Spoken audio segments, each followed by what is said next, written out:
Meskipun PSMS Medan kembali kalah di pertandingan kedua mereka di Piala Presiden menghadapi tuan rumah Persebaya Surabaya, tapi menurut pandangan Papatola, PSMS permainannya meningkat dan juga tentu mengalami perkembangan dibandingkan saat menghadapi Port di pertandingan pertama. Coach Eko Pujianto melakukan rotasi besar-besaran di starting line up meskipun tetap mempertahankan Nasir sebagai penjaga gawang dan juga Angelo sebagai center back, tapi kemudian dia melakukan pergantian dari Aji Sutagalung menjadi Rizar dan juga Samuel, dan kemudian memasukkan Manahati sejak menit pertama dan juga Adlin Cahya di lapangan tengah, dan juga ada Tavano, kemudian Irfan Jauhari, Raihan Utama dan juga Barrow di penyerang. Sobat-sobat, mari kita bahas sebentar seperti apa permainan PSMS tadi sewaktu menghadapi Persebaya Surabaya, dan jangan lupa kalian untuk like, share, subscribe dan berikan komentar terbaik kalian sobatku.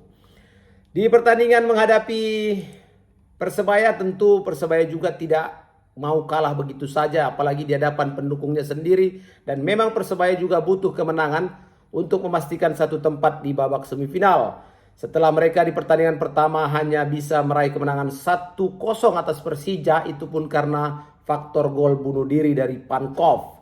Dan Bruno Tavares di pertandingan ini juga memainkan rotasi yang sangat banyak sekali, di mana sepertinya dia di starting line up juga menurunkan pemain pelapis karena pemain-pemain utamanya disimpan untuk babak kedua. Dan sejak menit awal ya, kedua kesebelasan langsung melakukan jual beli serangan dan juga sering terjadi kontak fisik, pelanggaran, dan ini menunjukkan tensi permainan yang sangat tinggi. Sobat-sobatku, sekali lagi Papatola bilang bahwa pemain-pemain PSMS Medan ini punya mental yang bagus.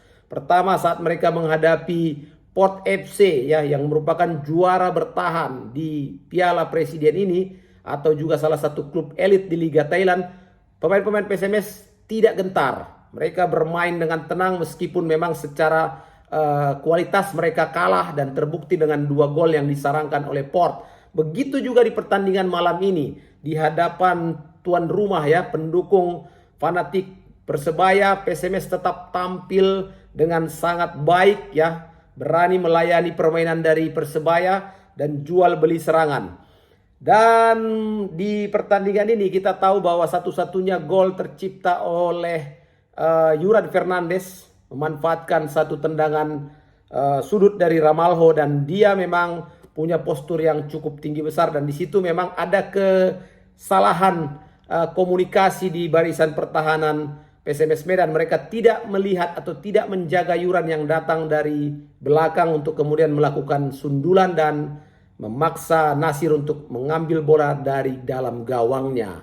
Sobat-sobatku, kekalahan 1 gol tadi menurut Papatola hal yang wajar saja, tidak perlu dijadikan sebagai satu bahwa kekalahan tadi wajar, mengingat memang secara kualitas pemain Persebaya juga setingkat di atas pemain-pemain PSMS Medan, tapi secara mental PSMS Medan mampu melayani dan bisa memberikan perlawanan. Terbukti PSMS berani melakukan serangan dan ball possession juga nggak terlalu jauh menurut Papatola ya. Karena memang PSMS juga punya 2 peluang yang sangat-sangat clear harusnya bisa jadi gol. Pertama, tendangan keras dari Rangga yang ditepis oleh penjaga gawang Reja, dan kemudian tepisannya membentur tiang kiri gawang. Kemudian satu sontekan di menit-menit terakhir di babak kedua dari Taufik Hidayat, di mana gawang sudah kosong tapi kurang beruntung, di mana sontekannya melebar, dan itu tentu menjadi catatan bahwa PSMS Medan mampu melakukan serangan dan mampu menciptakan peluang gol. Dan penampilan yang cukup baik ditunjukkan oleh Angelo sebagai center back. Begitu luar biasa dia untuk melakukan koordinasi belakang, komunikasi yang baik ya, antara Angelo, kemudian bintang Ar-Rahim, ada juga Rizar sebelum dia diganti, dan juga Samuel Simanjuntak sebelum juga mengalami cedera. Dan penampilan pemain muda seperti Raihan Utina juga patut diberikan apresiasi. Artinya mereka berani bertarung menghadapi penyerang-penyerang sekelas Alex Martin ya, kemudian juga Ramadan Sananta juga, dan pemain-pemain yang sudah punya nama ya seperti Yan Mabela, dan di situ terlihat bahwa skema atau taktik yang diinginkan oleh Coach Eko Pujianto sudah semakin kelihatan karakter dan identitasnya.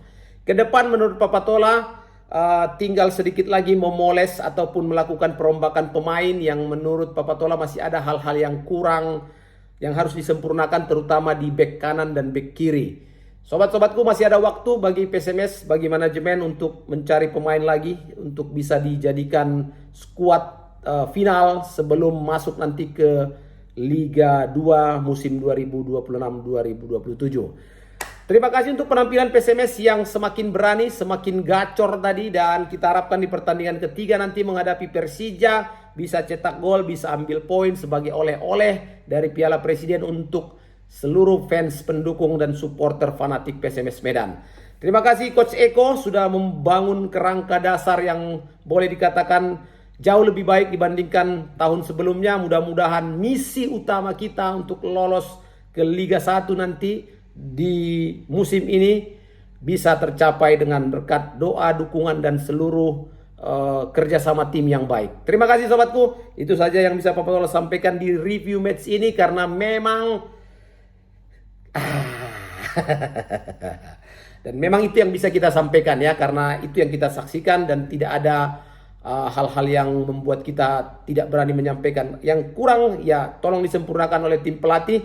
Itu saja. Jangan lupa untuk like, share, subscribe, dan berikan komentar terbaik kalian sobat. Sampai jumpa. Papatola Football. Assalamualaikum warahmatullahi wabarakatuh.